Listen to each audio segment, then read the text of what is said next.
Yeah, I've been having conversations. I've been having conversations with friends about it, and it seems, it seems like it seems like it very much depends on where, people are getting their information from. And it's still, although it doesn't seem as much like people are, kind of really citing their There sources was, and talking about, which camp that they're in, that it actually does seem to be happening that way, that people are, that people are getting information. I gotta close my shades here because I'm getting too much sunshine. There we go. the other thing, before I forget, in terms of last week, I think I shut down relatively quickly last week, the time before. So I might have missed that. Anyway, um, on that point of where do you get your information? One of the obvious things is the what seems to be an excessive use of executive orders Hmm. and the explicit comments from other people, whether it be Musk or whether it be appointees or Uh-huh. whatever, as though there is an absolute power. But clearly, that wasn't the intention back in 1780, whatever it was, because that's what you just left. And the whole clear intention was that there should not be an absolute power. And then, of course, there's that sideways comment about, oh, I'll stop New York City doing a congestion charge because I'm king. And it's like, where did he get that piece of poetry? Yeah. Yeah. I think a lot of these things, Because oddly and a lot enough, of these things need to be fought in the courts. And, and there are also a bunch of kind of judgments by courts that, he can't do particular things, which apparently he's going to ignore. So we'll see how that goes. the one thing about the ignoring thing that I saw that I thought was quite useful was things along the words of yeah, but the court doesn't have an army. So Yeah. what's the cost of ignoring? Given you've put yourself so high up in the pecking order. Hmm. But the odd one, of course, is Boris Johnson introduced the congestion charge in London, and the Tories were all very quiet about it. Now, of course, there's a lefty guy in the Spearless London position, Hmm. and he's made it grow a bit. And it's our freedoms are being challenged. No, all that's challenged is the mode of transport at a cost. Hmm. That's not a freedom being challenged. That's saying there's a cost. And Yeah. because there's no other way of carrying it, Right. Which we're amendment is picking up that actually under? somewhere.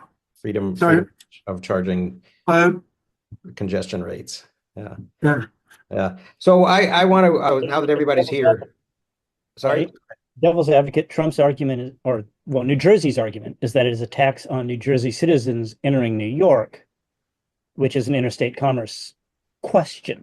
It Mm. yeah. seems like that's the only lever that I've heard that has any semblance of reality. Mm. So why is that not different to any of the toll roads that exist or bridge tolls anywhere else? The argument is that I believe would be all the toll roads, at least in the US, have alternatives. So yeah, I missed the last week. All toll roads in the United States have some alternative. So if I want to drive from Chicago into Indiana, I can take the Indiana toll road or the Chicago Skyway for You have $8, Or a you have an helicopter. alternative. or I can You take have an 80, 90. alternative. You could drive into the city of New York, or you can get the train. Correct. So you're So there's an alternative. So there is no difference as far as I can see at simplistic level. If, however, there is an explicit statement that says things like all toll roads or toll bridges must be wholly within states, then at some point the conurbation of New York or LA County or whatever could get so big that it's no longer a county only or even possibly a state only issue. But then it's a case of you go back to something like the classic, seems we haven't had one for a while, classic West Wing quote during debate session with the Republican from Florida. The statement by Bartlett was, but we know that Florida didn't fight Germany in World War II. So if you want to be independent, we notice that you are a negative tax relative to the rest of the Union. And out of your budget of whatever it was, you owe us another $35 million. Can we have it back? So that's all where it goes wrong with red states, because they never pay. And they're the biggest earners. They're net recipients, yeah. Of federal money.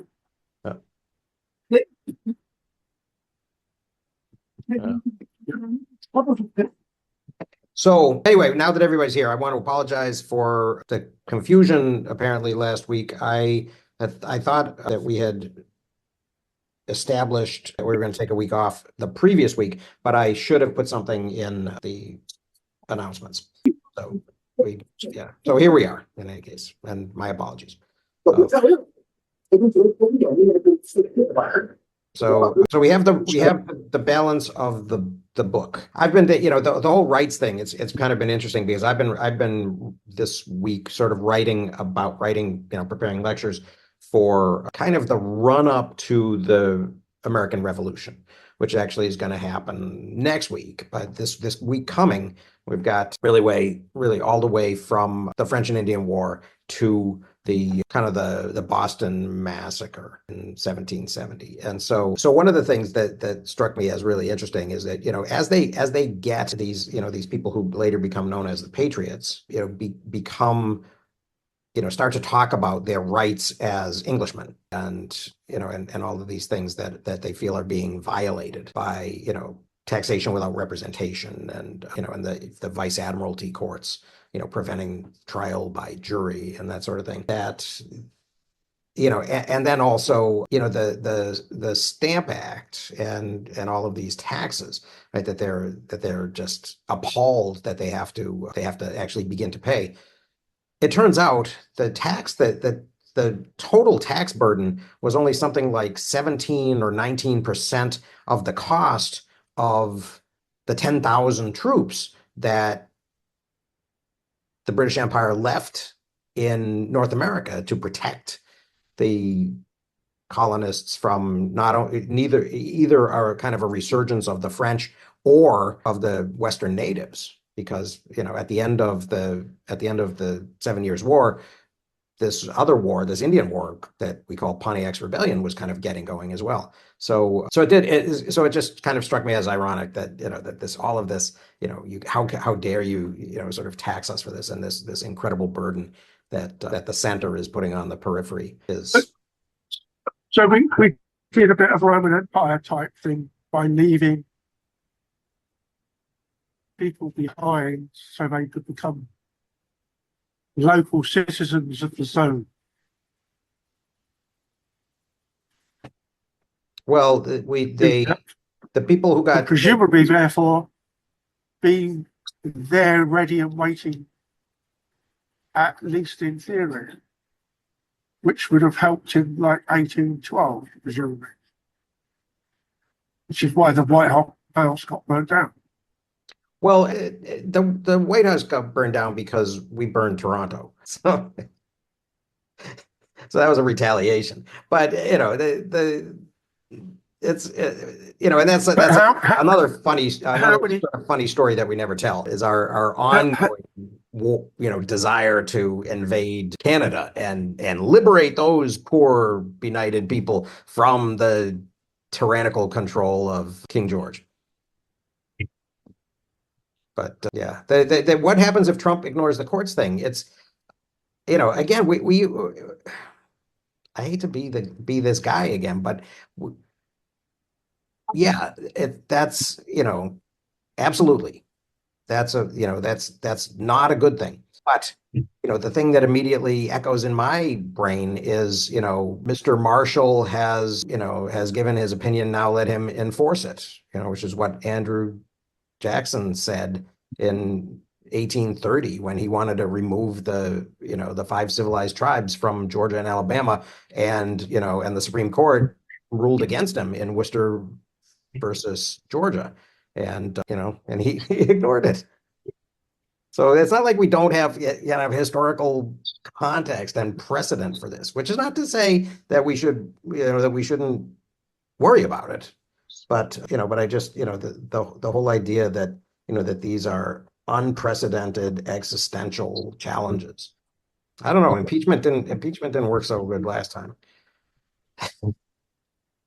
So, but the question of, and the question I guess comes in terms of the spending too, right? Okay, so money has been appropriated. Is it the obligation of the executive branch to make sure that it gets spent in the way that it was, that it was supposed to be spent, and and for the things that it was appropriated for?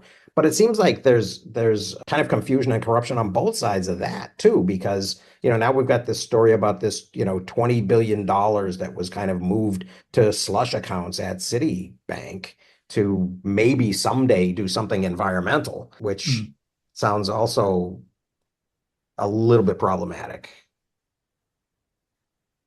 But it seems like we're finding we can't really address these problems head on, so we're finding crazy corrupt and semi-legal workarounds for them.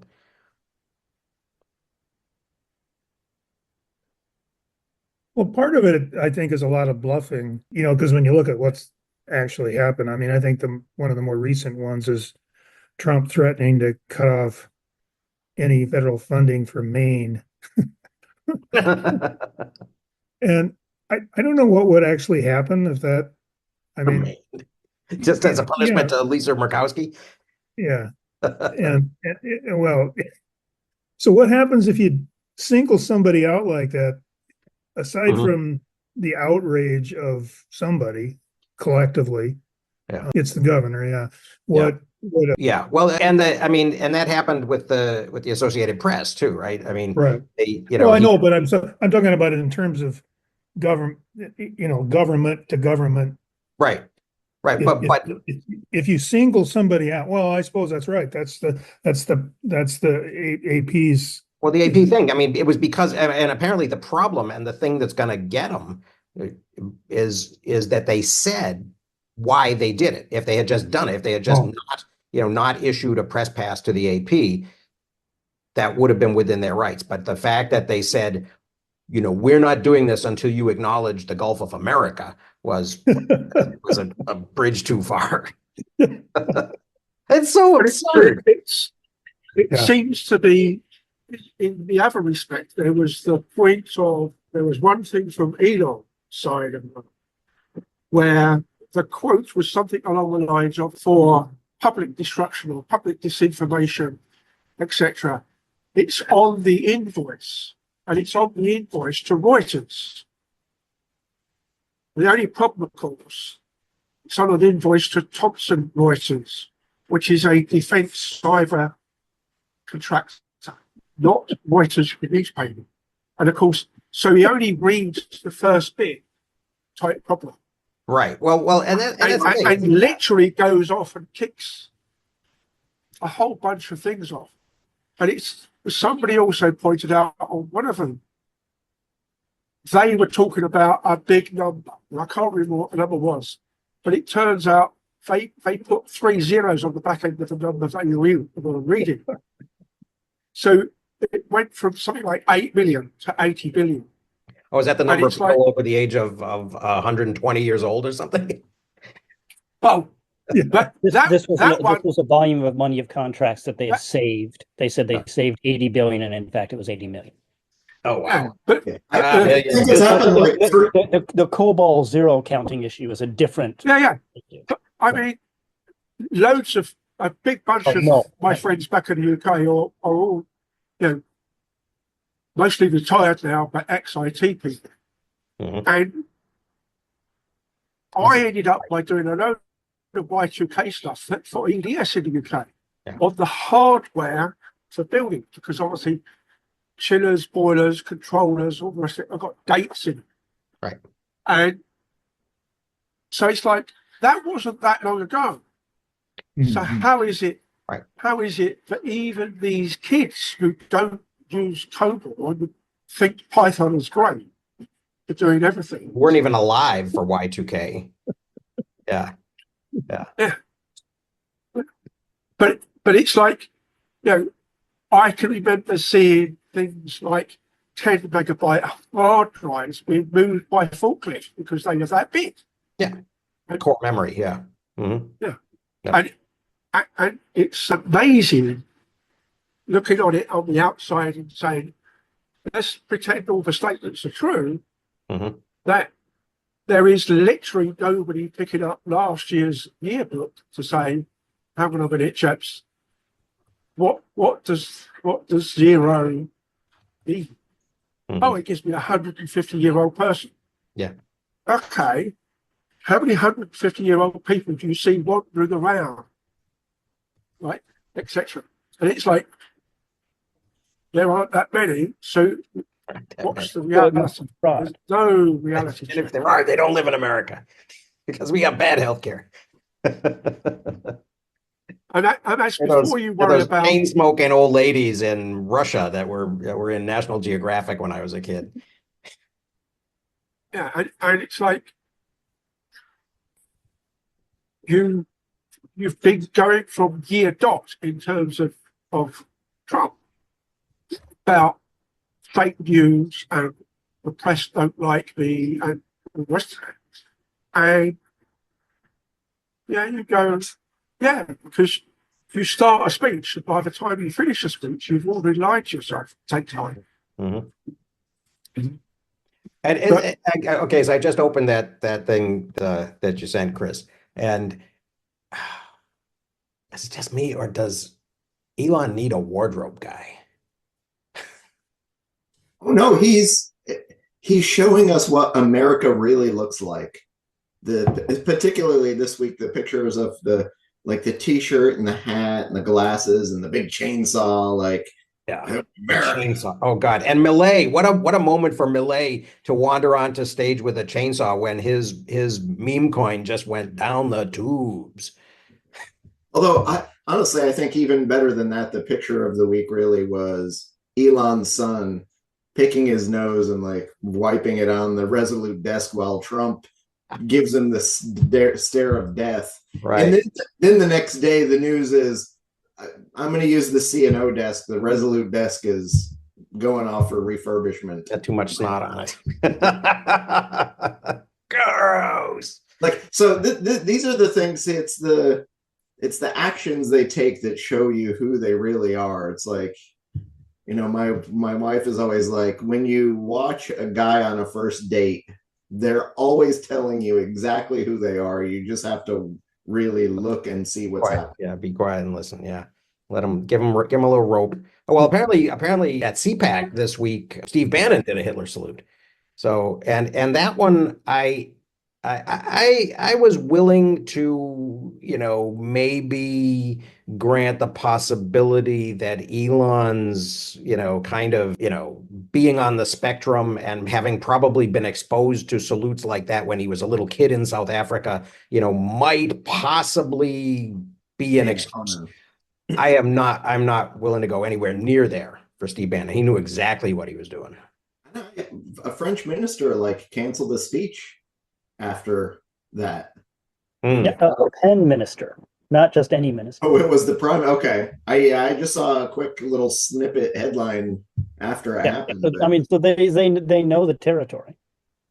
Yeah, it's, you know, it's appalling the just total breakdown of norms, and for a party that is all about like identity, who we are, and like this dream of some America that they think existed, and yet they seem to be throwing everything else out the window along with it. Yeah, yeah. It's They may have won. well, that's I mean, that's the thing with Bannon. It's like he can't resist, doing his first date stuff. Well, the nice part is I also am seeing this week stories about new polling coming out, and his numbers are tanking.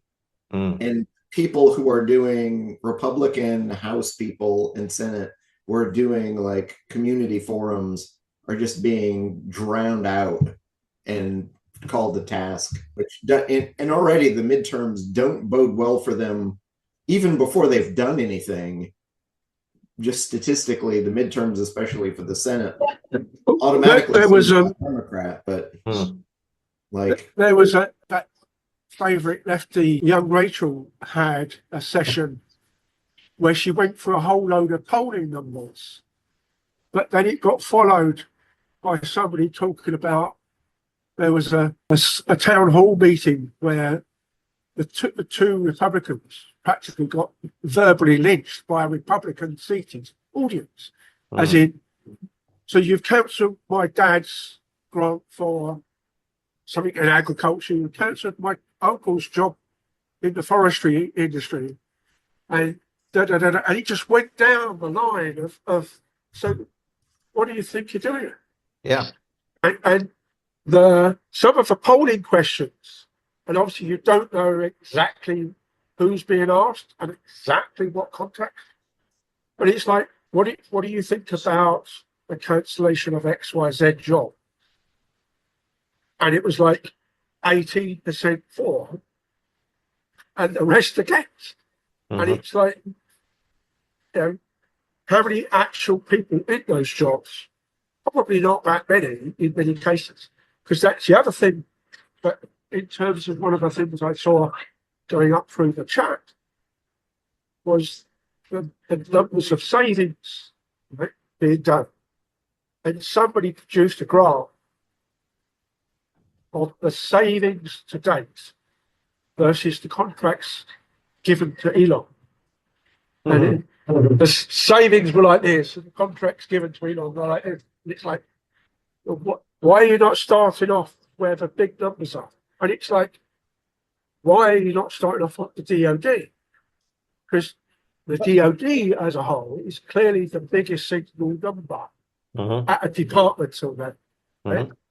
So what about all of the crap that McDonnell Douglas finance people have been doing with Boeing for the last 25, 30 years? Right. Well, they are driving that company to zero.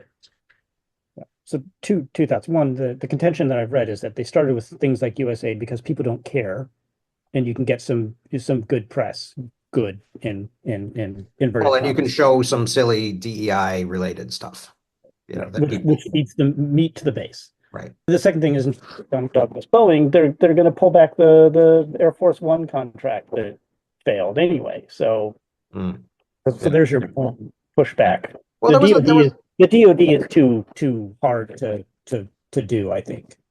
Although it sounds like they're getting ready, I mean, Hegseth said something about an 8% reduction, which actually is not.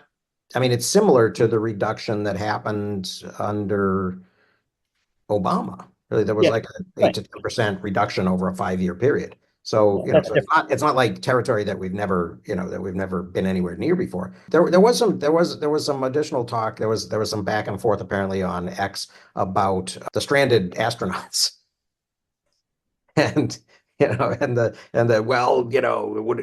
didn't have an extra $200 million lying around for another mission to go get them, and then Elon had said, well, I would have made it work in your budget. Isn't there a Crew Dragon capsule attached to the space station right now? It is waiting to come home. They're ready to go.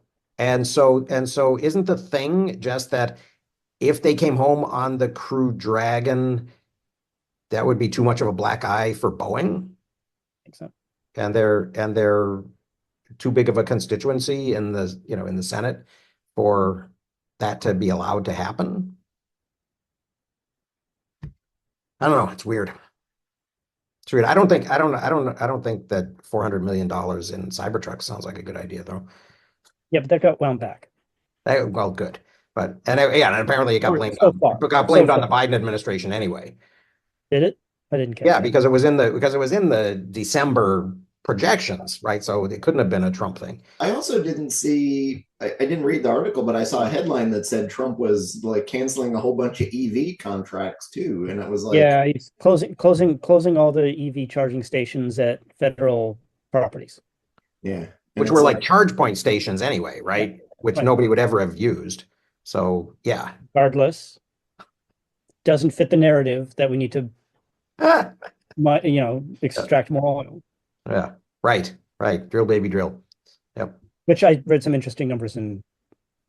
I can't remember. I think someone else here is a twos reader, but along the lines of, that the numbers don't add up. Yes, it's a small amount to increase by 3 million barrels, right? Mhm. That's doable, but the economics make no sense for it, right? Mhm. The price already is that you're trying to extract more from what you're spending, not invest more to drill more. And if you drill more and get more, your price goes down. It's even less of an economic yeah. deal for the corporation. He's obviously not operating on any sort of economic reality or with Yeah, any yeah. kind of I serious realize I'm thought. preaching. I'm talking the obvious. Yeah. It's not reported yet, I don't think, but I have heard from a handful of economics people that I generally trust that the jobs numbers that are about to come out are going to be the worst outside of the crash in 08 and early pandemic. Jobs numbers and the number specific to the federal government just firing people is not going to be a huge chunk of that. It's just going to be economic. We're not sure what's going on, and so companies are already starting to contract. Well, and inflation's not coming down.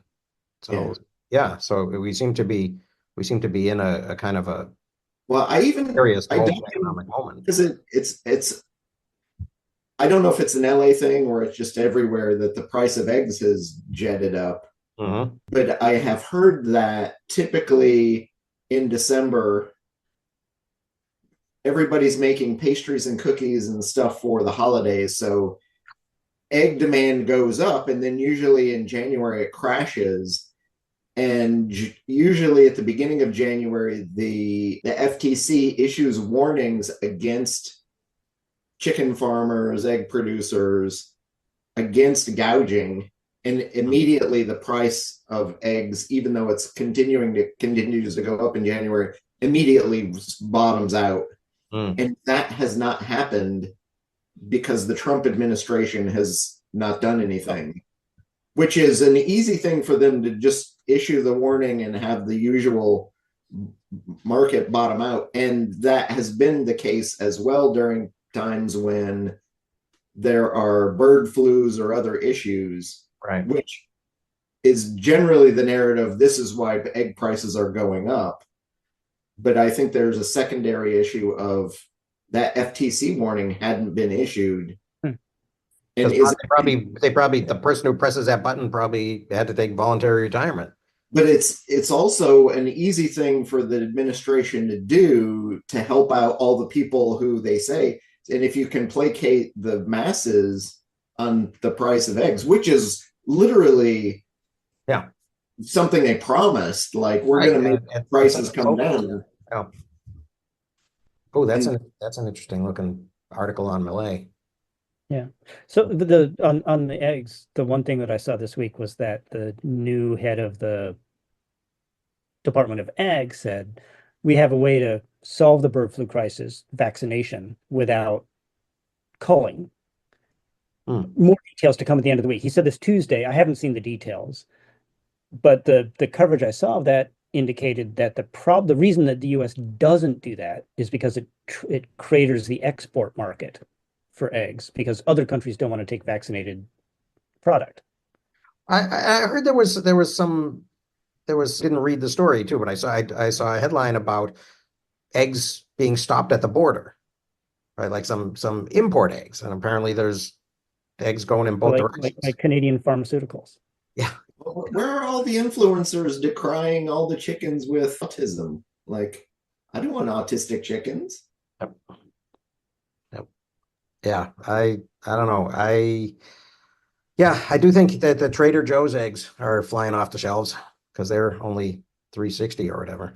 Oh yeah, that's usually where we go from. We have two chickens at home here, or in at grandma's home, but Mhm. they have not been laying because of the stress of the fires, and they're just now starting to like come back. But Trader Joe's is also sold out by 9:30, 10 o'clock in the morning, Right. even with a limit of two. So people literally in my local Trader Joe's, it's changed the shopping pattern because usually you walk in the front door, you go through a section of flowers and into vegetables. Right. Now everybody is going the opposite direction, straight to the egg case in the dairy section first. Right. Which is over by the So you fridge. go literally in the opposite direction. And usually in most stores, you shop around and you get to the cold milk dairy stuff last so that it it warms up less by the time you get home. And now everybody's shopping that section first and then going. So like the flow in the store has moved the opposite direction. Right. Right. Because if there are no eggs, then maybe you just say the hell with it. I'll come back another time. Yeah. Well, Yeah.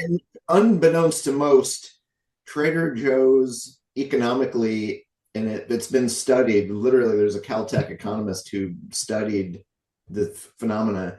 It's a specialty store, and generally, most people shop for a handful of specialty items there. You don't go to buy everything there for Mhm. your daily regular food needs. So to get you to come into the store, they actually discount egg, milk, and cheese Mhm. versus their competition to get you as a loss leader into the store to buy Right. all the other stuff. Right. Yeah, because it is different from Aldi's. Yeah. And it's not a general purpose, store. They just don't have enough selection and variety, but you're there for the other things that you can generally only find at Trader Joe's or that you have to specialty order somewhere else to get. Yeah. This also explains too why, at least in California, I see a subset of people who are, I don't know how to explain it otherwise, other than they are paler and skinnier and more emaciated than the rest of the general populace compared to even regular Californians, the healthy Californians. And my suspicion is they are people who only shop at Trader Joe's and their dietary needs are not being fully met by that choice. And so they're skinnier and, paler and more emaciated than the rest of the populace, even Wow. compared to the average Los Angeles, denizen. Wow. Um, Yeah. I want to So, do studies one day and see if that's an actual thing, but right. it's a Right. working hypothesis. Right. Check their check their groceries. And I don't know if you see that in Minnesota or not, if that's a.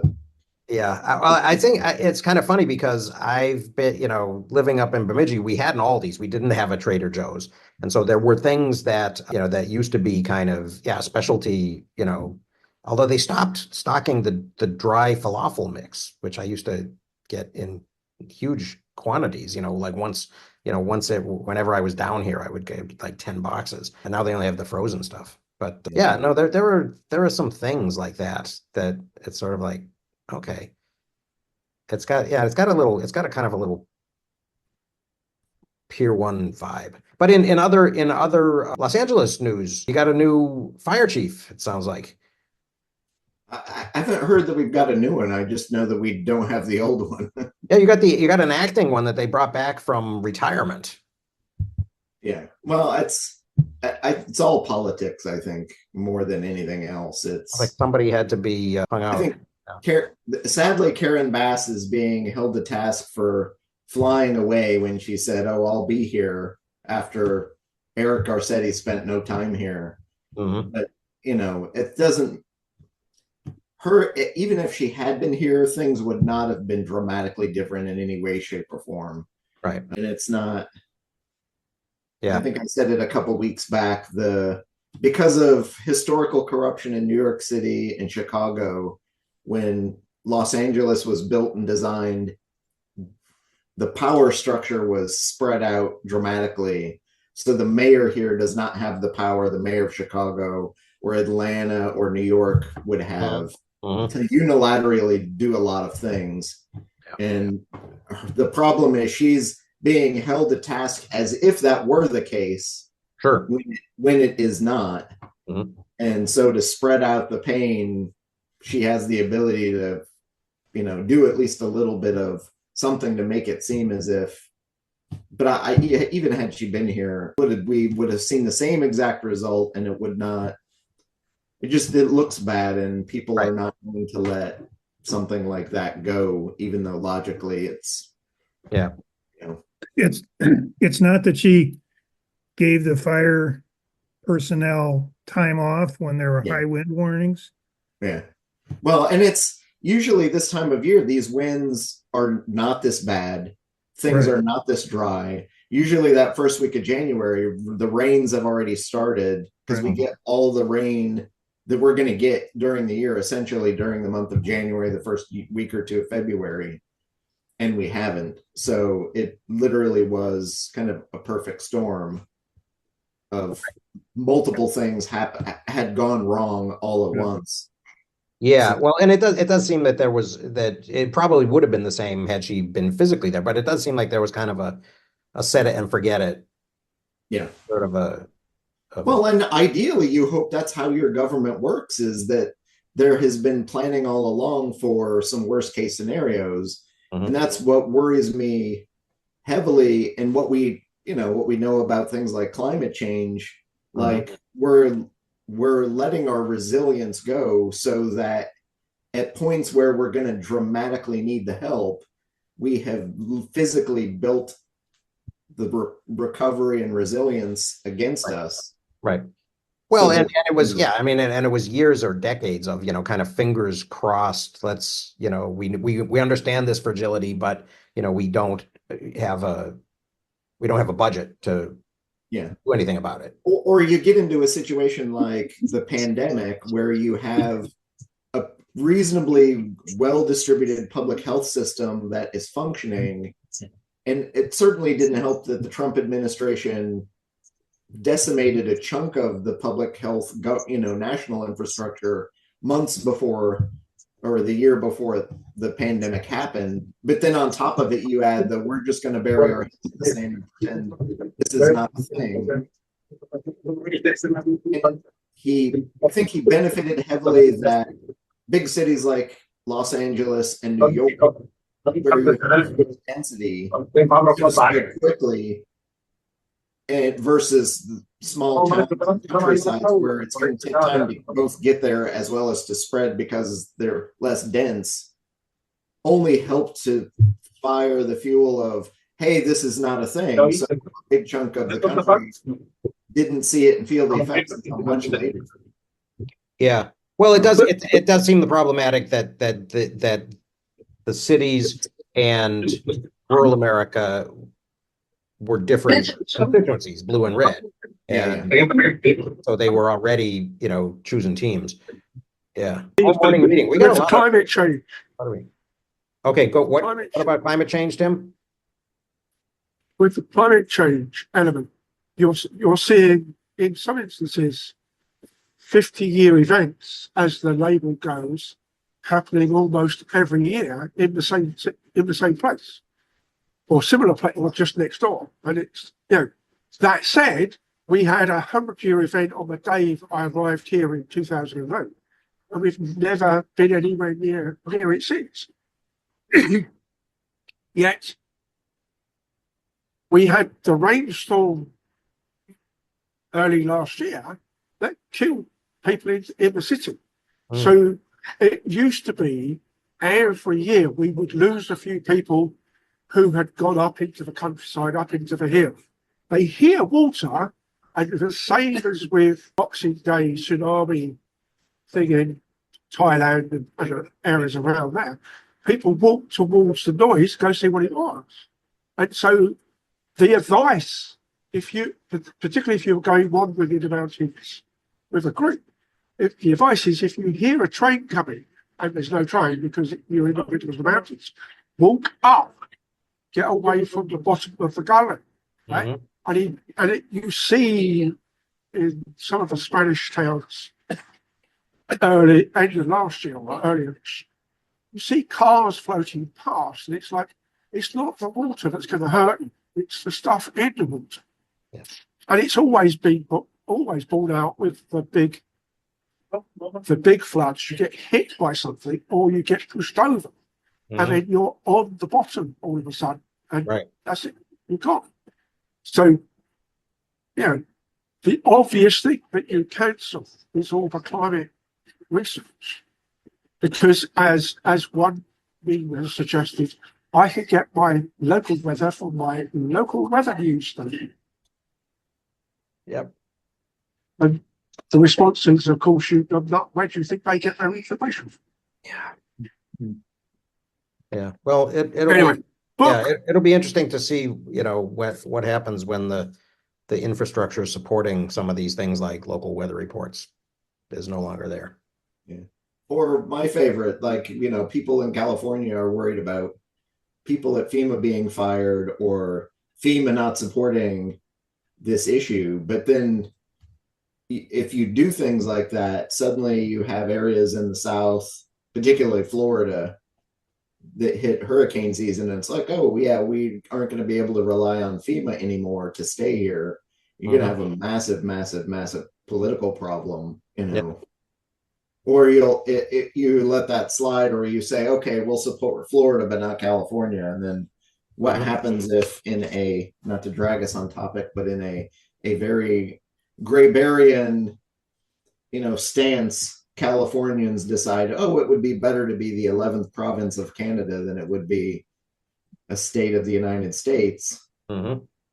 Particularly when we know we're sending $4,500 per person to support the U.S. federal government that we're not getting back in our own support. So we could be one of the richest countries on the planet all by ourselves by leaving and just, or seceding. Right.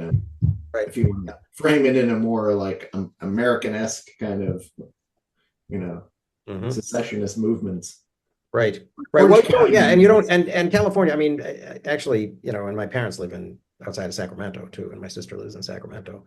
So, and they're lobbying more and more for me to, I'm going to have, it turns out I am going to be teaching in the St. Paul, in the Minnesota state system next academic year.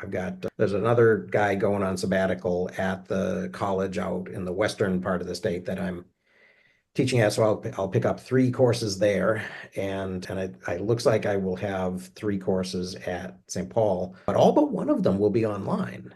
And so, so, when we discuss that, they were always saying, well, if you don't, actually, I was talking to them the other day.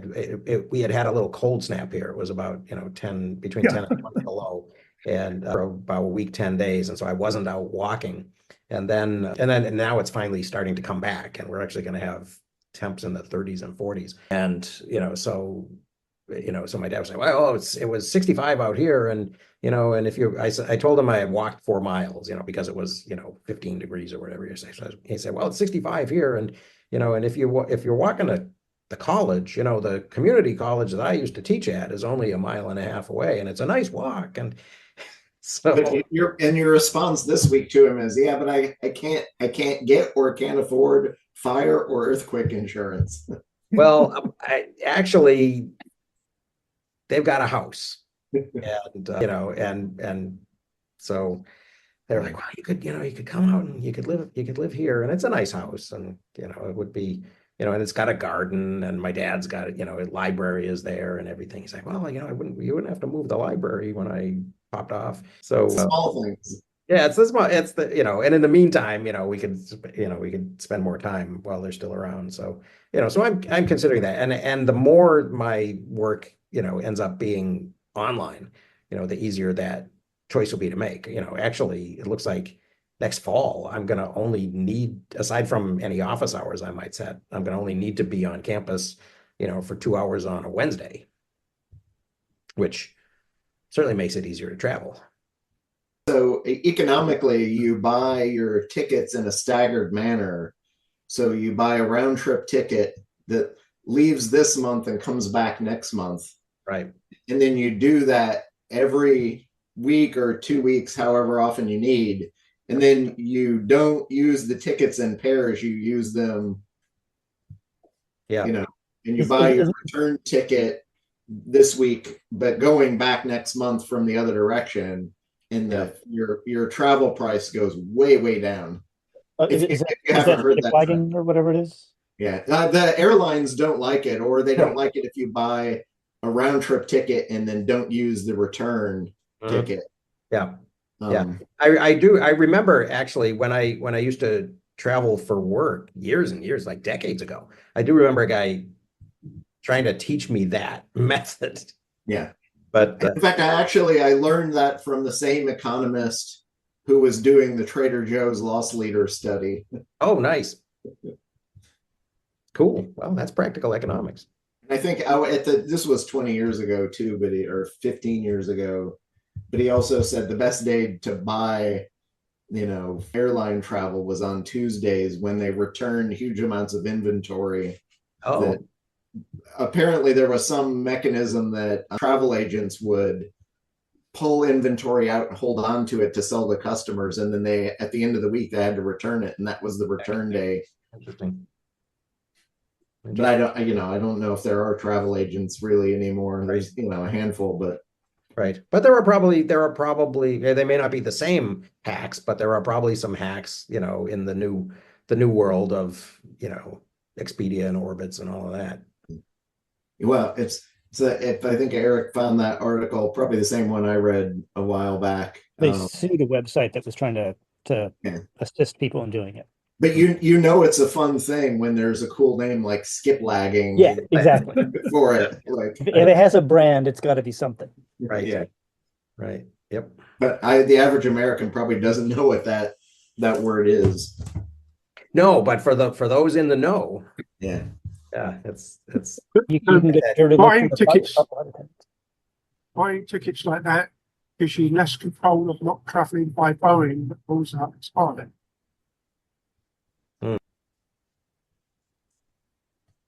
I heard an interesting thing about Starlink the other day. I've been watching YouTube videos of Abhijit Chavda, the Indian. I think he's an astrophysicist originally, but he's a pundit now. And in one of them, he does this thing where he sort of live streams and he answers questions that people have sent him. And in one of them, that he got onto this, he got sort of off topic, but he started talking about how Starlink doesn't operate in India, but they fly over India, but they promise that it's turned off, but it does operate in Bhutan, and which is right on their border in the Himalayas. And he said, and the way that he was talking about it, it was like his attitude is Starlink is U.S. intelligence, and I hadn't really thought of it that way, but it was an interesting perspective from the other side of the world that that this is another and of course the tight connections. Well, I mean, the whole TikTok thing just before the inauguration, where they were about to be banned, etc. And it's like, oh, they're pushing back doors into the software. So the answer is,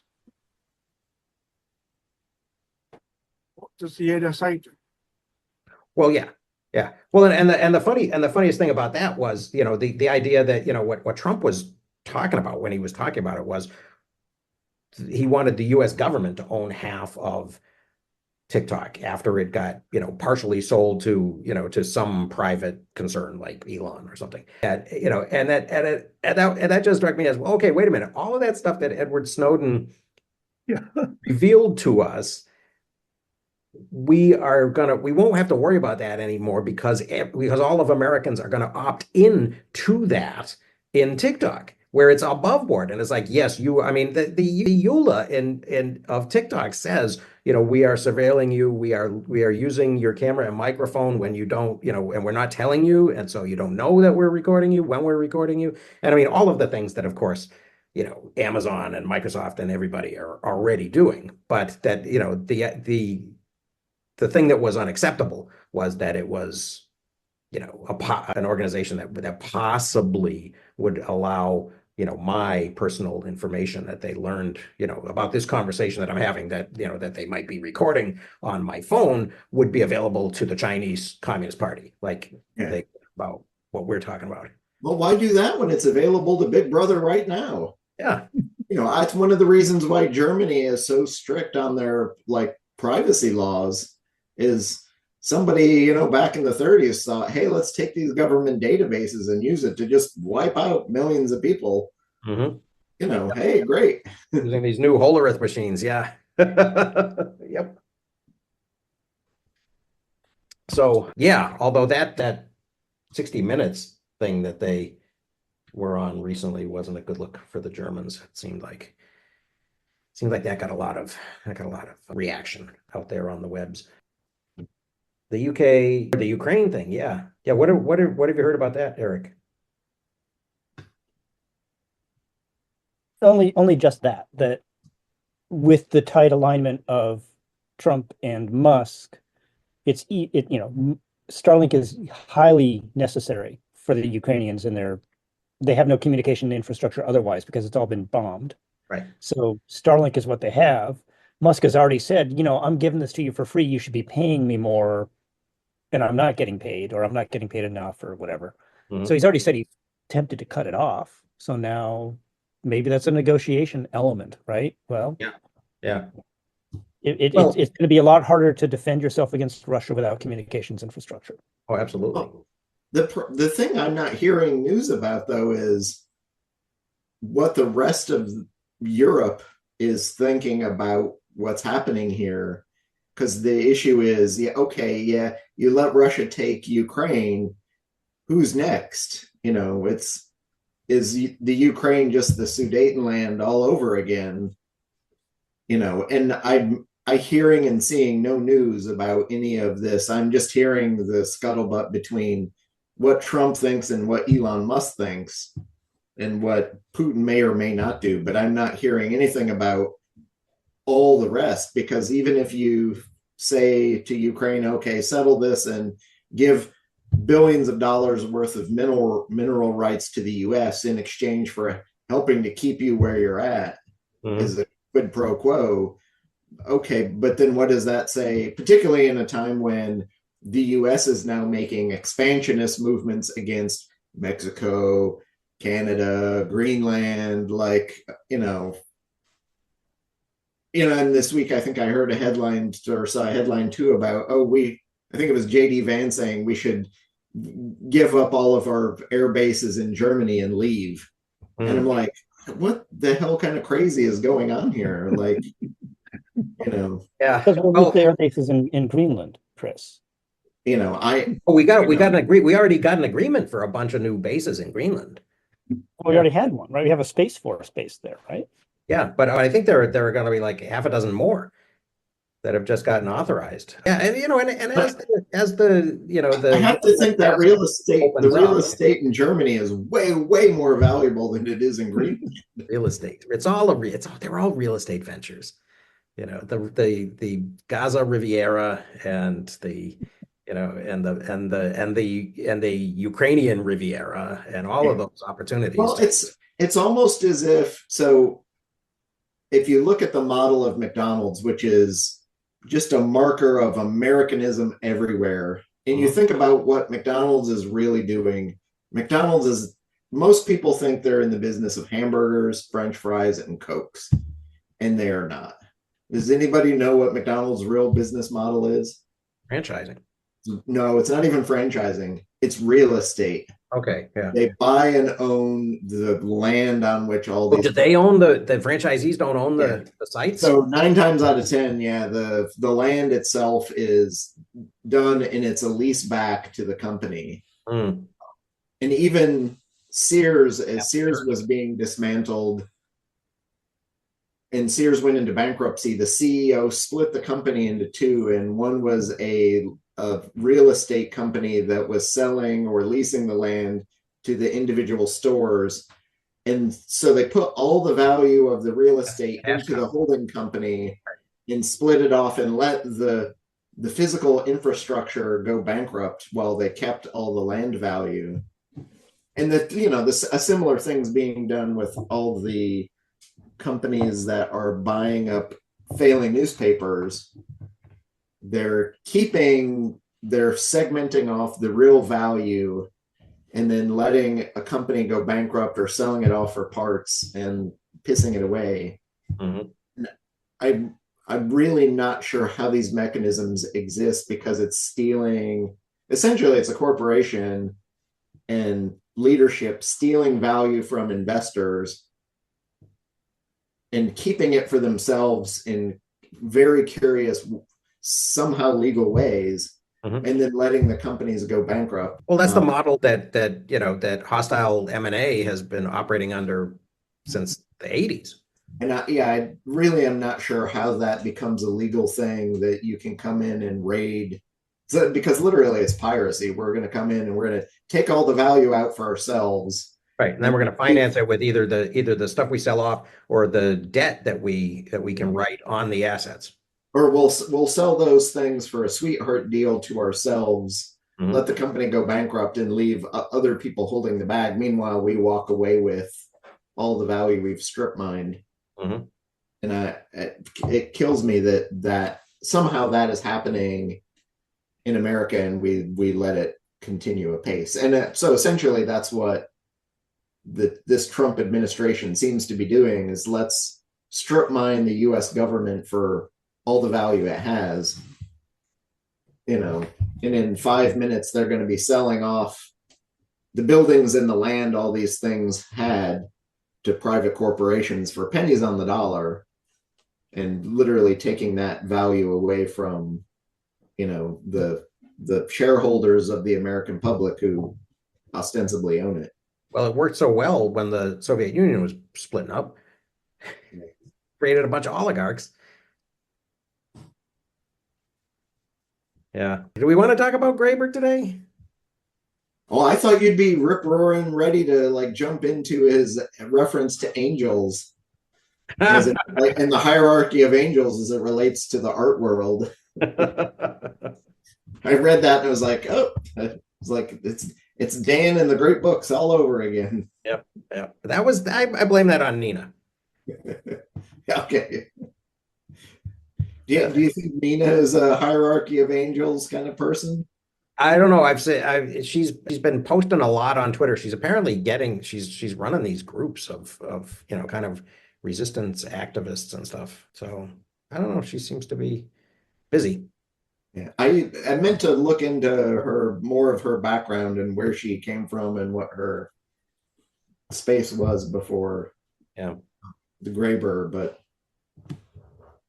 yeah, I think she's I think it was more in the deconstructionist, kind of postmodern art adjacent world.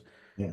Or literary art world. Well, I read that and I liked that as an essay, but I also felt like it got cut short, and I wanted another 20 or 30 pages of argument underlining it. But almost all of these things in this book are things that either he wrote early and then fleshed out into full book form. Books, right? Yeah. So that was probably kind of a trial run for a project like that too.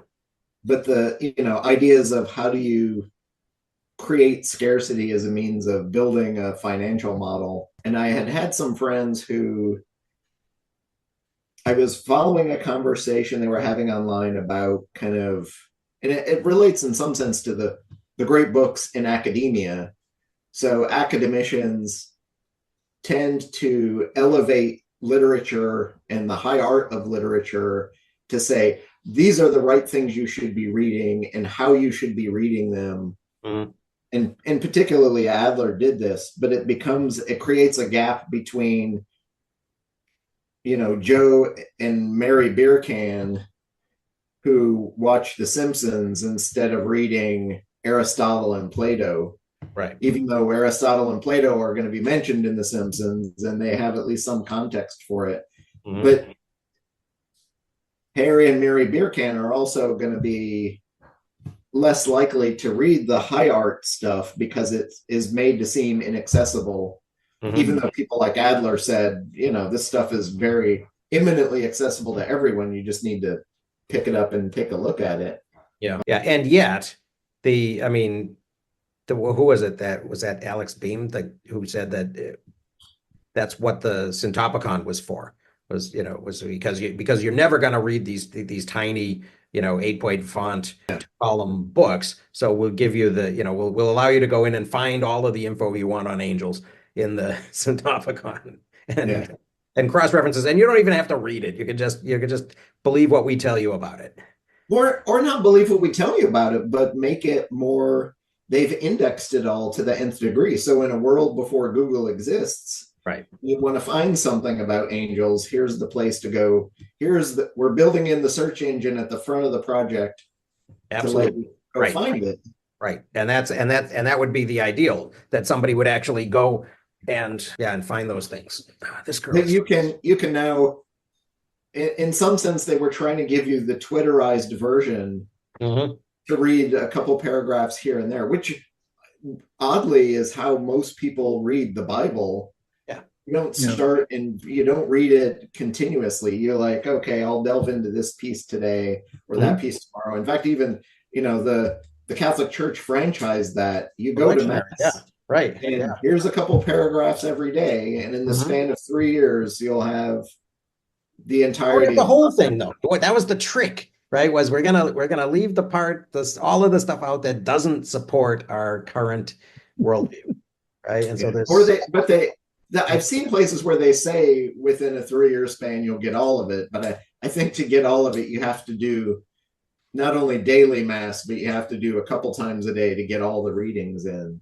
Yeah, I didn't look at it. I didn't look at it in the Catholic Church. I did look at it in the Episcopal Church, which I belonged to when I was married at one point. And it seemed like there were still big chunks, even if you went through the whole thing, religiously for 3 years, there were still going to be big gaps of things that they just didn't think were either relevant or, fit. Or we'll excerpt it, and the excerpt will take to mean what we want it to mean rather than what it actually meant in the original context for right.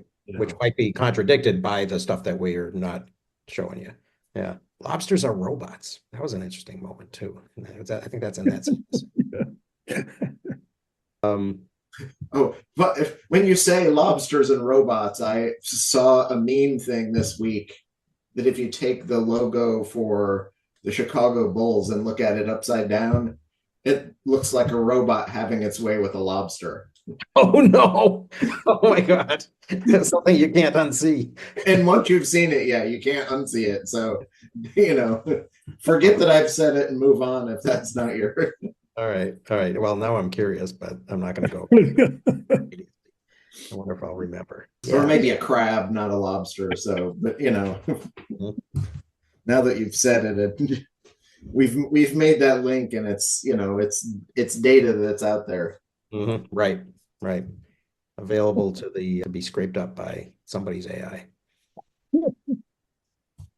But I that particular art essay in the producing scarcity is an interesting topic for particularly in a world where data and data mining and trying to there was somewhere I was trying to I saw this week that there are a bunch of app makers, and especially in the social space, who are trying to create exclusivity in their social apps as a means. But the issue is, how do you create that scarcity and exclusivity while at the same time you're trying to scale to everybody's a member of this, the way Facebook or Twitter at one point were trying to pull off. Right. Or the way I'm trying to, to get enough, subscribers, to launch something that can sustain itself. It does seem, that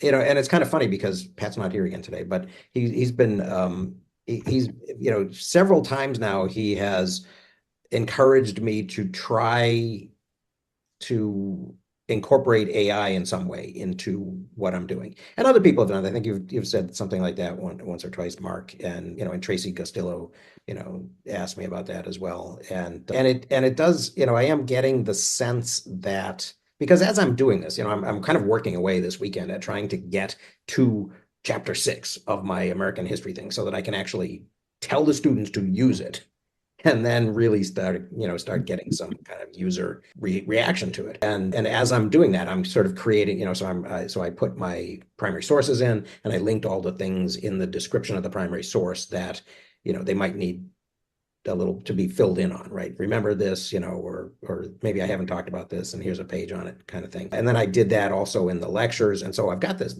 pile of things that I have to write notes about. I've got these empty nodes that I've got to fill. And there's about 50 or 100 of them left to do for chapter 6 before I can let them do it. And so I'm making this decision along the way about whether these things are important enough for me to say something about, to actually write a page about these people, or is it too tangential, or is it something I'm never going to return to, and I'll just link to the Wikipedia page or the Library of Congress page or whatever it might be, right? That's sort of an authoritative source that will have, that will hopefully, the link won't die. But that's, but along the way, sort of thinking, well, what is it that makes, the other thing that strikes me is if I have a different take on it, right, then that's, and that's kind of, what you're talking about, Chris, with the, what is it that makes something valuable in this age where everything is going to be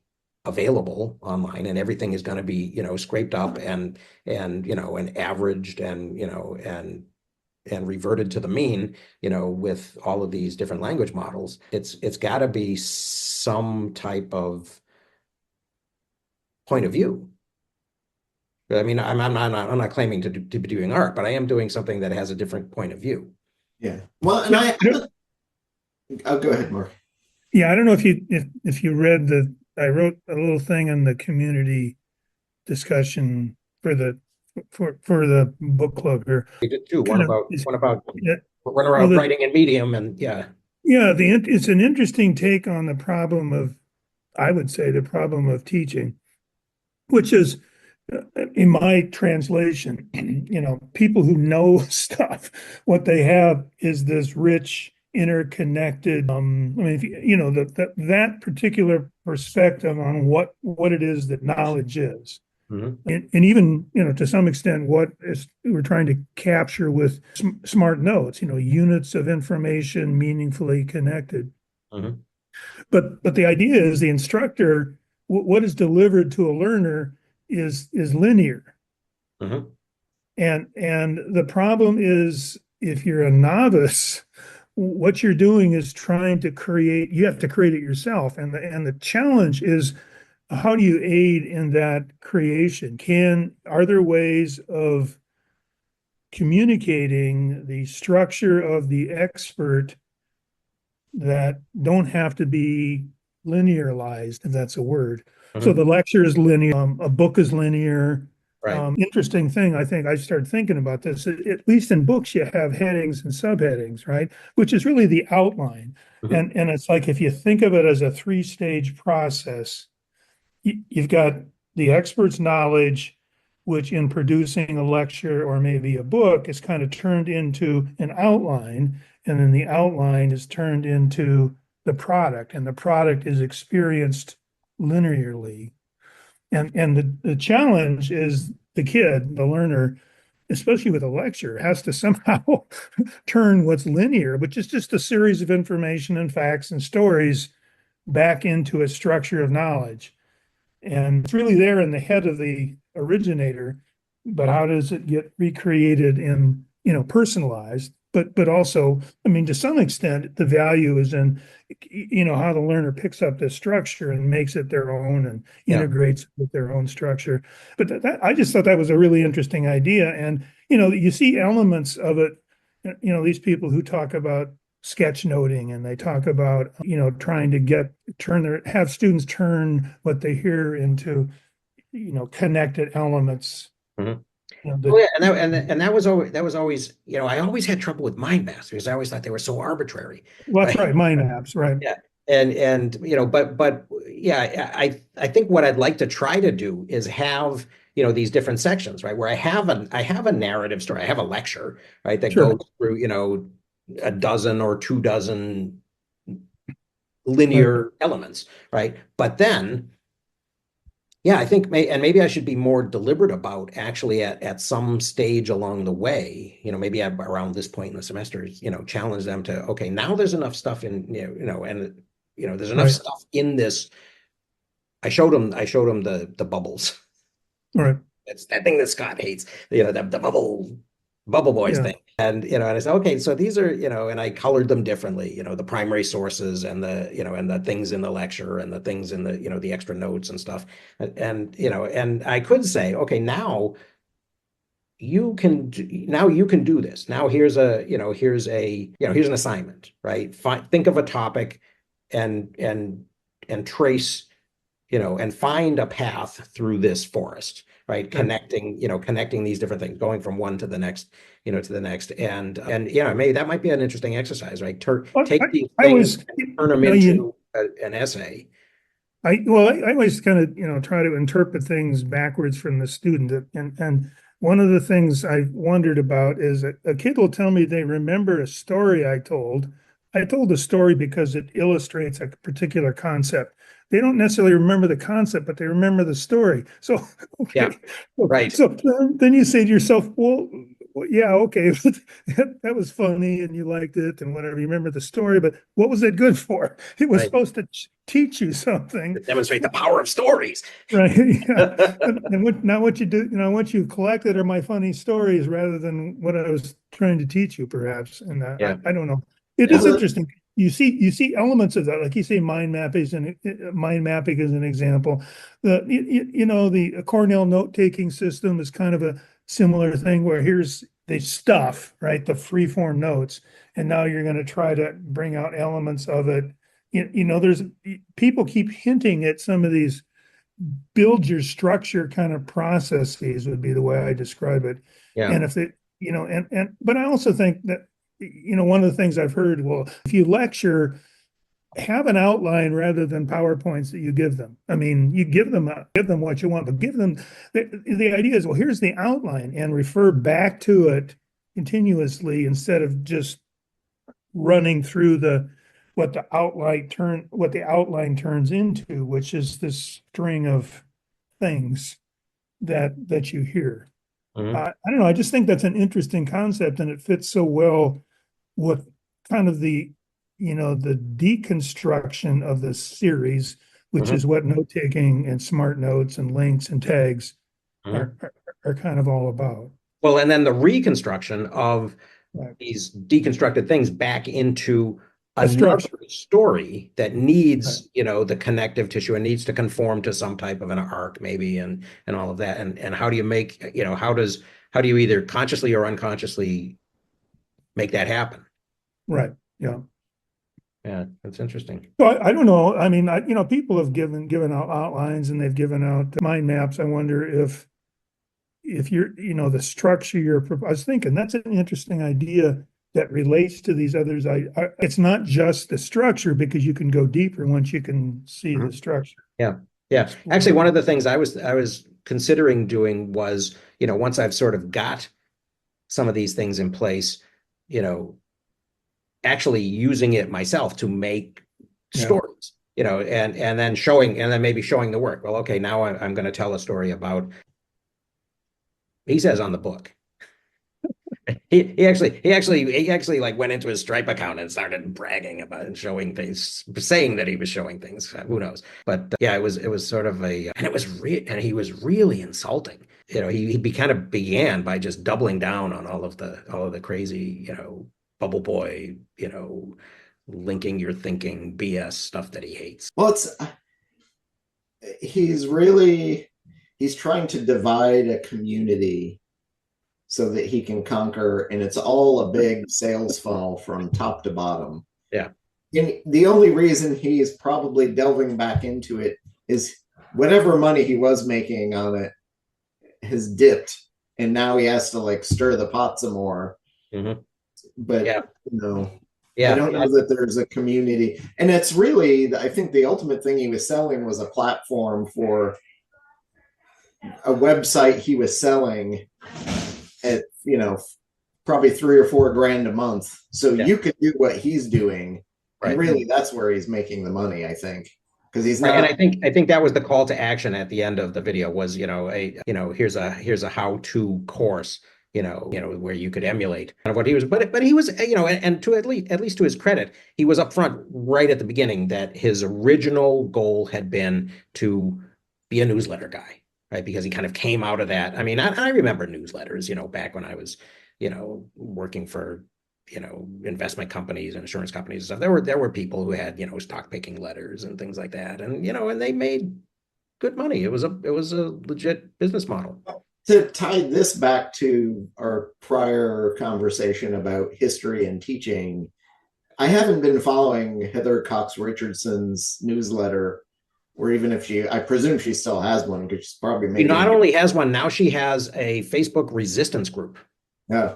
But I remember the original push of her enterprise was, let's take my experience in history and draw that back to what can history tell us about what we should be doing now and how.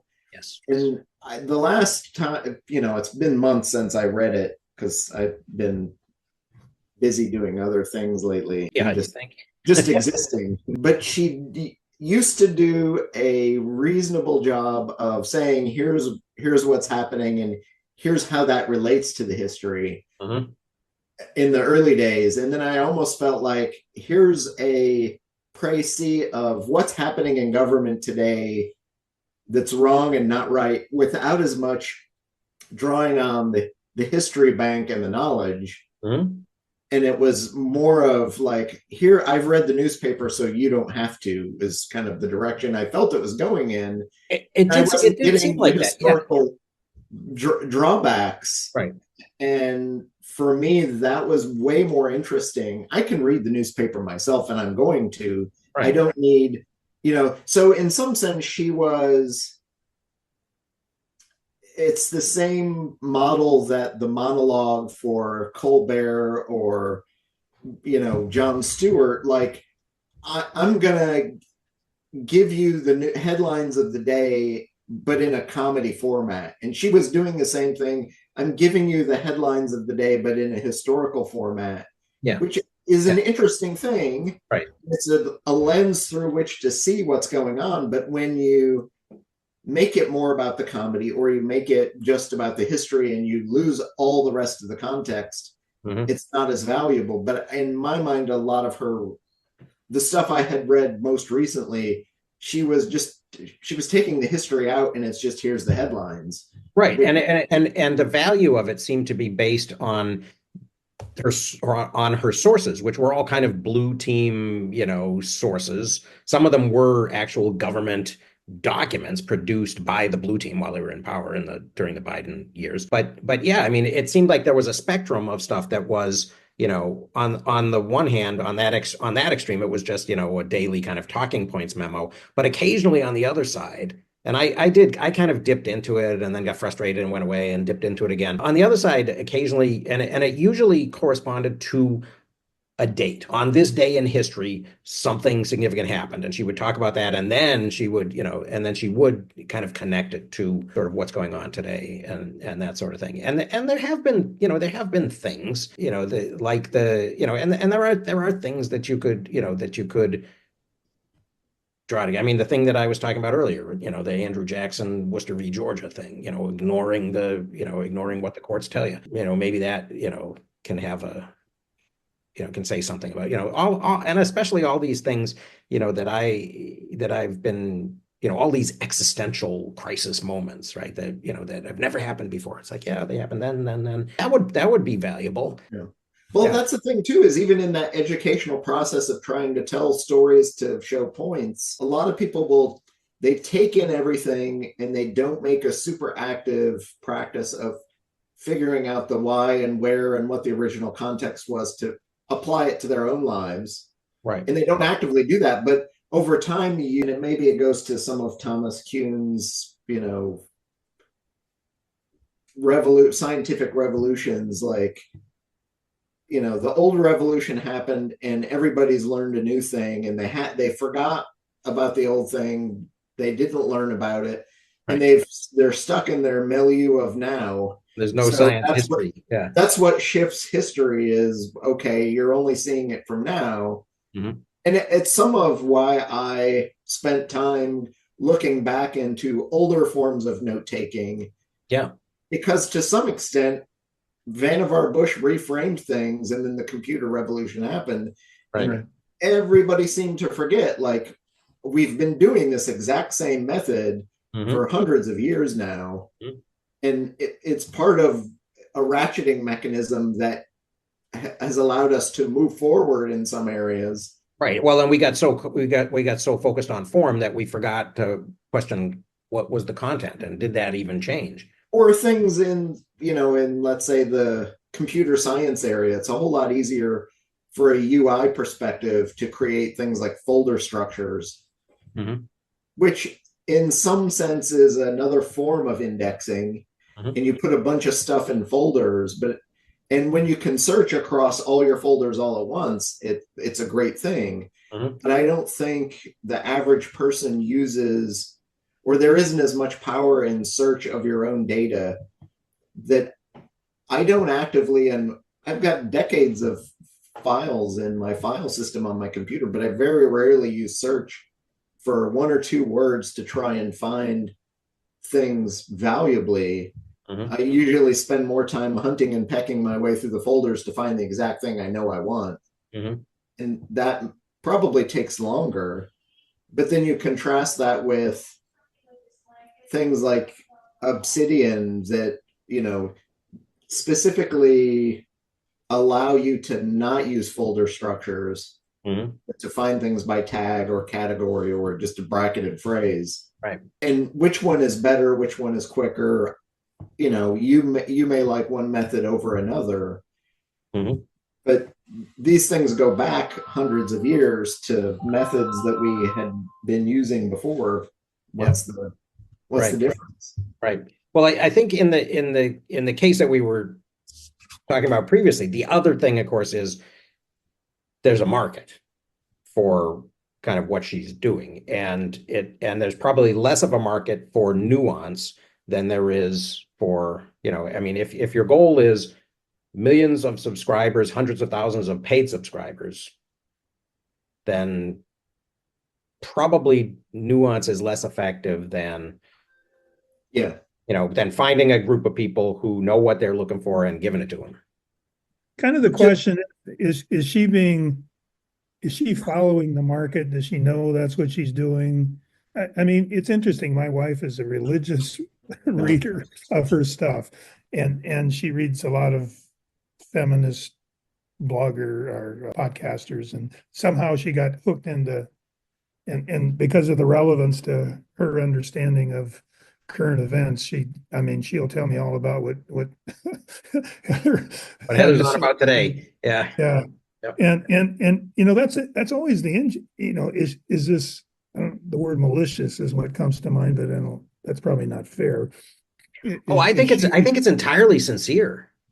Well, I do too. But I mean, does she knowingly following what her audience wants to hear, as opposed to giving up on her kind of expertise, which would be history related to something? And I think there's a very convenient convergence in what what a certain type of people are looking for.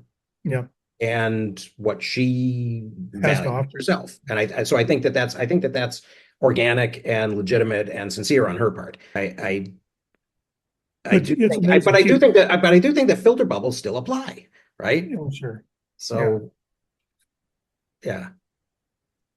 I wasn't implying that she was sort of nefariously. No, I didn't. I didn't. That was my thought. I mean, how do you tell the difference? And even if you're the producer, the content creator, do you know the difference? Do you understand what's happening? Are you actively paying attention to that difference? Yeah. And knowing where, like, let's say you want your 1,000 most loyal followers, and those are the people supporting you, and then all the rest is all the rest. But there becomes a point at which the people who want, at least in my case, I want the ties to the historic and the whys and wherefores, why this may work out, why it may not work out, and some more kind of deep insight and analysis from a historical perspective. Mhm. But once it gets to the point where she's just trying to find and chase the big numbers to make, a percentage more, Yeah. and that gets washed out, and I'll get lost and try to find somebody else who's doing what she was doing that I wanted, maybe. Yeah. Yeah, I think the other thing that she's doing now, she may be consciously doing now, is compiling a primary source archive of all it, because she does a lot of reading in these, and it is one very distinct subset of all of the available stuff about, what's happening in government today that you could read. So it is from one perspective, but it is, she is documenting it, and she is, citing the sources that things are coming from. And, so I think that will be valuable, 50, 100 years from now, to understand, where this, kind of perspective came from. But I mean, that whole ecosystem kind of becomes self-generating and self-reinforcing to a great extent as well. But it almost reminds me, so there's a researcher, he was a German historian who moved to America and had a massive Zettelkasten of his own. And it was mostly Jewish and German history. And he used it to teach. Gotthard Deutsch was his name. But he built this massive Zettelkasten over time, collecting daily stories from newspapers and quirky little facts.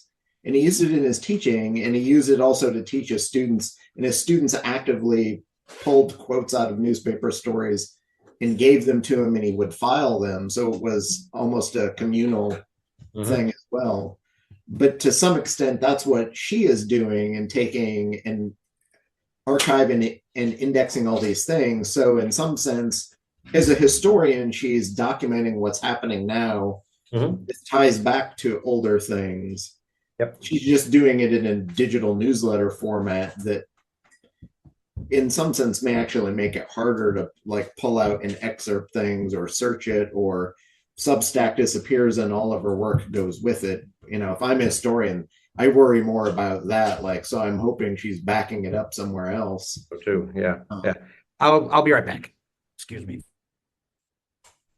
He's going to go practice his $1 billion. Hey, so does Patrick have something that he writes? I mean, because he pops up now and then now, just in general Substack stuff. Does he write somewhere, or I've only seen him. you guys just interact Substack with him on occasion? I don't know if he has a source. Usually the stuff I see from him is comments on things Dan writes. Yeah. Or he'll pop into the community forum and write something there. Right. He does have an occasional Substack post, like a newsletter thing, but it seems to be infrequent, at least from what I've seen. Yeah. I find more of his stuff kind of out in the wild randomly as I'm reading other things than I do. Right. Although I kind of wish he had a more regular. Yeah. Here, it's all going to be here. Just look here and find it. But I'm always vaguely interested in how other intelligent people I interact with are using AI or not. Well, that's what, when you said that, or somebody And what said those that. experiments look like. But Yeah. over time, I have realized there's more shiny object business going on.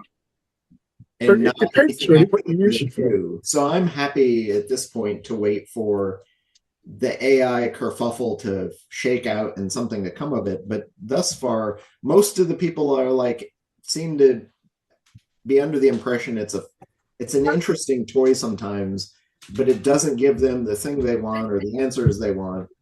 And in my experience, it doesn't give me anything more than I've already got. Right. So Well, time-wise, it's easier for me to ignore it until I hear multiple people, the canaries in the coal mine that I follow, who are saying, yes, it's actively useful, but I have yet to have that experience. So it's easier for me to say, yes, in the past, I would have always followed the new bleeding edge thing and played around with it for hours on end myself.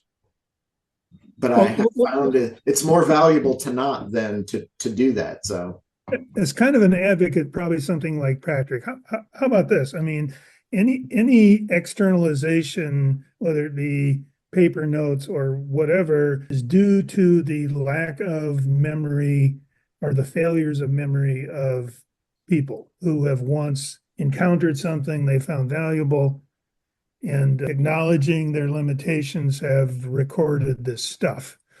But in reality, what happens, I think, is people who have done this, and I started to think about this just thinking of maybe 1,000 journal articles I've read over my career. There probably is really good stuff that I understood. The point is, I did understand it then. I don't even, I wouldn't know how to find it. So search itself, I think, has certain limitations. And the way I play around with AI now is to try to focus at the RAG kind of concept, not so much, in search per se. I mean, it's an expanded version of search. Did I ever have anything that I thought was interesting that I might now call this, but I don't know what I called it then? Can you understand what you're really asking the AI? Take this idea that I'm looking for that I think I may have learned something about before. Can you find anything like that? It may not have the same descriptor term. I don't know if and the point is, I think that's interesting. I don't know how often it happens. Right. The Readwise thing seems to be vaguely capable of doing that if the concept that you're starting with is really well defined in the thing that you highlighted. Right. Well, when it's vague, it comes back with some really weird things sometimes. Well, that's right. But I mean, so you've got Smart Connections, which is a plug-in for Obsidian. All right. Now, I thought the AI was cool, but then I started to think, well, that connection stuff is kind of a use of AI. It's supposed to surface things that are connected, maybe not in terms of a tag per se, because it separates the connections from the connections to the tags when you get it. And MEMAI has a similar function, which it calls simply similar to. And the point is, that sounds like what I'm interested in. I don't know if it really works or not. It's hard to say. Well, and Research Rabbit kind of had right. pretended or claimed to have a capability to do that too. Yeah. Yeah. I do think I do. I wonder about the connections. Who is it? Who is that? E.M. Forster, Only Connect. But what about that idea of, if writing is thinking, then reading is not as high quality thinking, right? Right. Yeah. Well, it's almost as if too often people, and usually I find if you just read passively and you don't write and annotate and you don't question the author and you just I'm just going to read it passively. Do you really understand? You're more likely to fall into the trap of believing everything that they've written without questioning it. And suddenly that becomes your worldview because, you are what you eat. Right. At least until you close the back cover of the book. Yeah. And even if you don't remember what you read 3 years later, the influence of the thing that you read on your worldview is going to exist and be more subtle than you're willing to let on to, which I think is some of the issue. There are people in the conservative right who now are very anti-Trumpist, but who have a worldview and they think they know how things work and they want to stick to the logic. And now they find themselves being more aligned with the left or with Democrats than they were before because there is no logic at all to what Trump is doing or why, and that really bothers them. But I think a lot of the really dyed-in-the-wool conservatives who were part of that, you know, Mhm. I'm Well, trying to, there's a difference between a commitment to principles and a commitment to whatever will accomplish your immediate goal, I think. Yeah.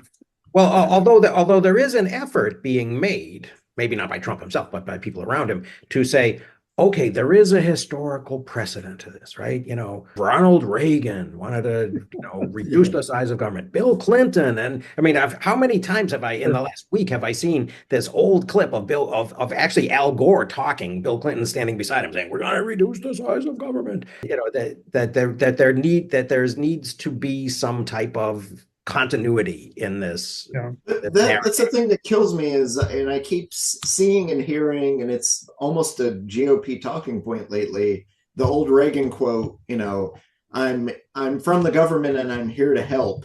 And you Right. can't trust that. Mhm. But the Right. problem is he's saying that as the leader of a party that is not it happens to be the modern Republican Party at the time. And he's talking about the old Democrat Party that were the bad, evil people who decimated the Indians and caused the problems that allowed him to make the quote. But the problem is he's talking about his own damn party's history. Yeah. And you've lost the context that through the past 150 years, the Democrats and the Republicans have crossed streams and are using different labels now. So he's standing as the leader of his own party, making fun of his own party 150 years earlier to try and accomplish something that he wants to accomplish today. Well, and also not actually identifying, kind of what went wrong. I mean, okay, yeah, let's Reagan's kind of pointing back to not even really the New Deal, but really kind of the Great Society. Right, and saying, okay, we had this, it exploded and it went crazy, and and Johnson, did civil rights and the Great Society, and and of course the other thing that he did was the Vietnam War, and all of that spending, kind of combined to sort of blow up the economy, and but we don't want to, we don't want to talk about that. But in looking at the poverty question that we had over the past 6 months or a year, it's one thing to say, yes, there is poverty and we need to try and alleviate it and fix it, but the problem Americans have is somehow they were under the illusion that we can pull ourselves up by the bootstraps, and we can't, particularly when the system is designed to not allow us to do that. And going back all the way back to white trash, that there are the deserving poor, and then there are the what did they call them, the hardy, the vagabonds, right? The people who could and ought to do for themselves and have just chosen not to. There's also this idea of pride of, hey, I can survive and I don't need help.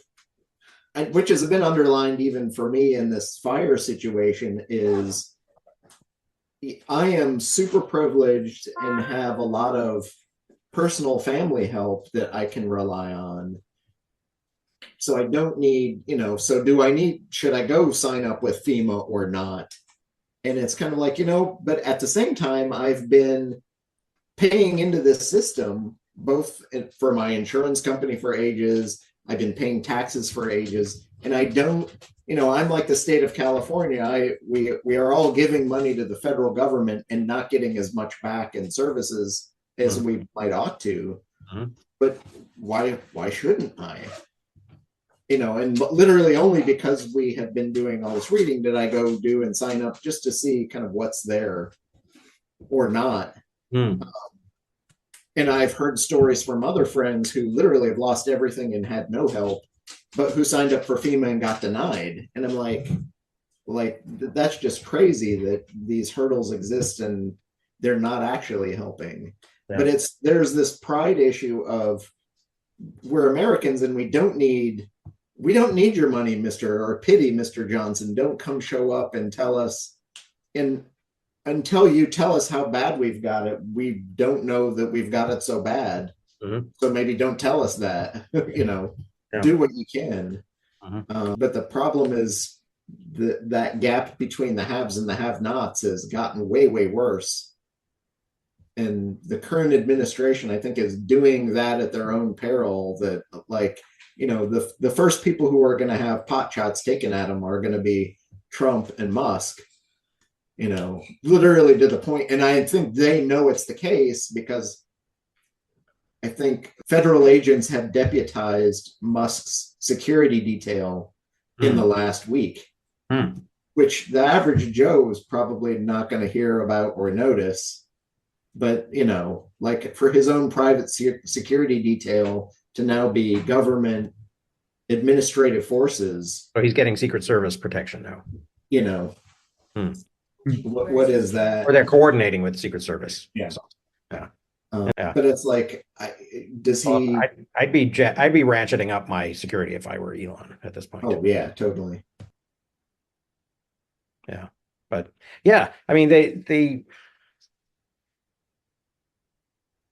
and it's kind of weird because we have these, we've read a lot of books, that have I don't know, did we read one that made a big deal of, God, who was the Texas congressman?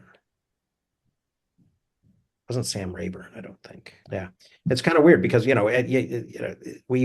have these stories of these people who are either an example of this or they're an example of that, and it's not, and it can't be complex and it can't be nuanced, and Johnson's got to be a hero or a villain in the same way that that Franklin Roosevelt has to be and Woodrow Wilson has to be. Yeah, it's well, that's the other thing too, is we try and lionize these people as paragons of something, when it doesn't matter who you are. I mean, I live on a street called Harding, named after Warren G. Harding, who was a total shit of a human being and not great, but yet somehow, because he was the president and had power and some people thought he was great, obviously not all people thought he was great, because I also live in a neighborhood that was heavily redlined when it was turned from a golf course into a neighborhood. Return to normalcy. Yeah, it's kind of funny because the alphabet streets in Minneapolis go from,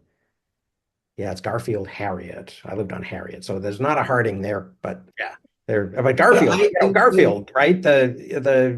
He became president after being implicated in the Credit Mobilier. Yeah, so. Or like, just things like Teapot Dome, but knowing what their old policies were, I have a feeling if most of my neighborhood thought about it, they'd be like, why the fuck are we living on a street that commemorates this jackass? Right. Yep. Well, and yeah, I used to ride my bike around Lake Calhoun, which is right next to Lake Marion. And and they finally did change that name. Who was that one named after? That was named after Crazy Man Calhoun. John C. Yeah, John C. Vice President Calhoun. Yeah. And that's I think I've told the story too before of having grown up in Calhoun, Georgia, home of New Echota, the Cherokee capital, and it's but we need to move the Indians out because I own a gold mine, a few miles away, right? Half an hour away, and for me to own that gold mine and maybe expand it, we need to get these Indians out. Yeah. And we're doing it for that reason, not because we're better than them or whatever, even though that may be the story. We're better than them, so let's send them away. But I'm making money on a gold mine, so right. But and those were the most diligent native peoples ever at trying to assimilate and trying to be just like their neighbors to the east. I mean, they had a court system, they had a bicameral legislature, they had a newspaper with the Sequoia syllabary on one half and English on the other, and they owned slaves and ran plantations, and God, I mean, they really tried hard, and yet they were in the wrong place. Yeah. If there hadn't been a gold mine or gold discovered there, I'm almost dead sure the Trail of Tears would not have happened. I don't know, the timing might have been different, but I mean, they really wanted to expand cotton westward, and they would have had to jump over them to, Louisiana, West Texas. So I don't know. Yeah. Well, at least they would have done the experiment in Texas and found it too dry and Yeah.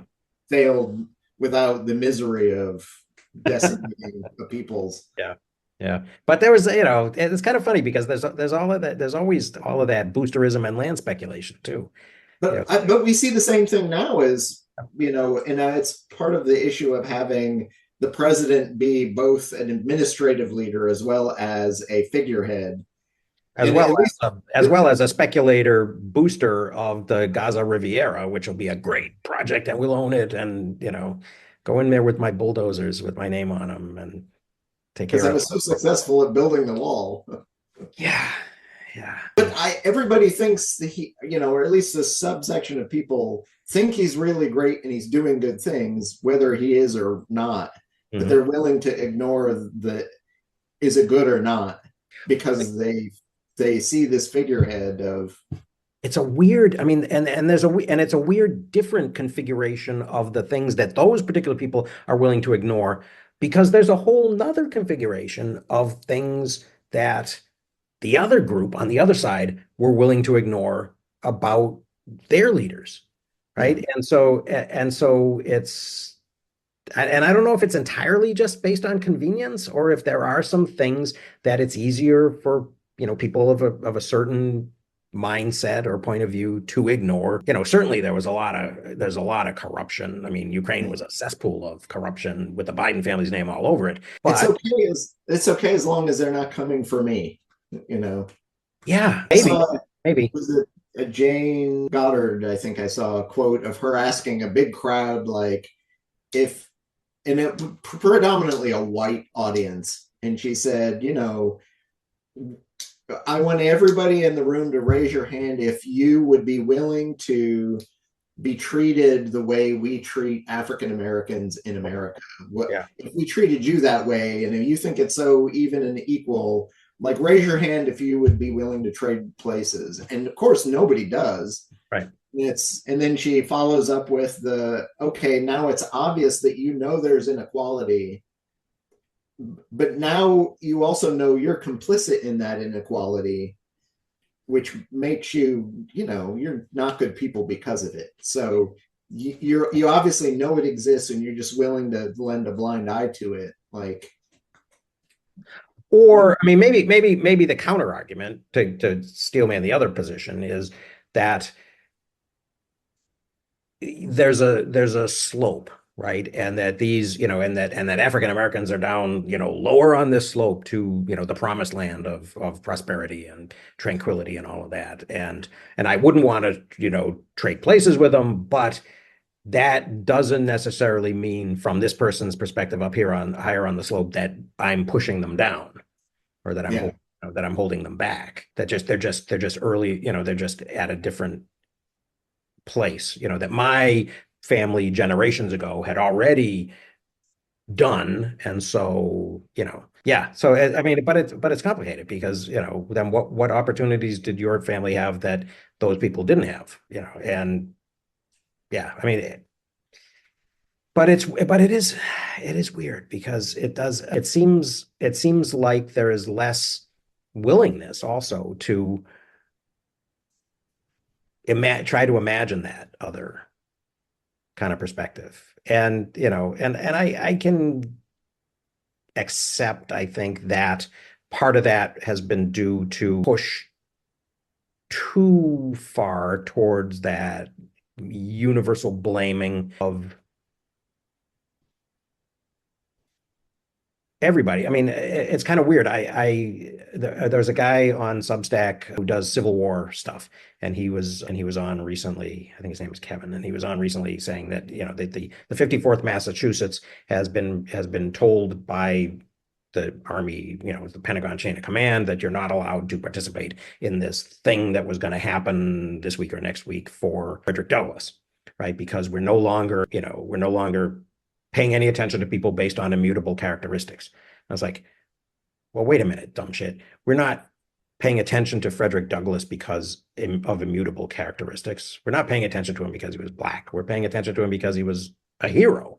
And he did, and he said these things and he did these things. And, Well, and how do you draw that parallel to we're not paying attention to DEI as a thing, or if you're going to do DEI, we're going to not fund you for X, Y, Z reasons. Right. Like having something that honors Frederick Douglass is somehow reverse discrimination. Yeah. Yeah. That's, Yeah. It's weird. Yeah. It'll be interesting to see how, because the other thing, of course, that's been said about, this administration at this moment is that, they're doing a lot of look over there, say something crazy, to stop you paying attention to, what I'm doing over here. And it's only been a month. So, maybe, I don't know, can that go on forever? yeah. Well, the screwy part too is, and I don't know necessarily, except that there are news outlets that are pushing fear, uncertainty, and doubt when Biden was in power to the Republicans. But I don't know that the Republican base was as triggered by everything that was going on, like really doom and gloom. Like they were saying they're killing us.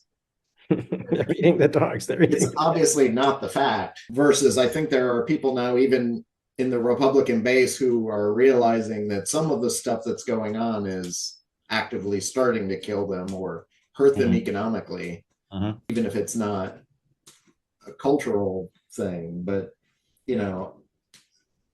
I'm not sure that base felt under Biden what or a bunch of us are feeling now under Trump, as an actual attack on, literally a day-to-day attack. Like, the newspapers were not covering Biden in the same way on a daily basis, the way mainstream, even middle of the road newspapers, if you look at that, I guess, is the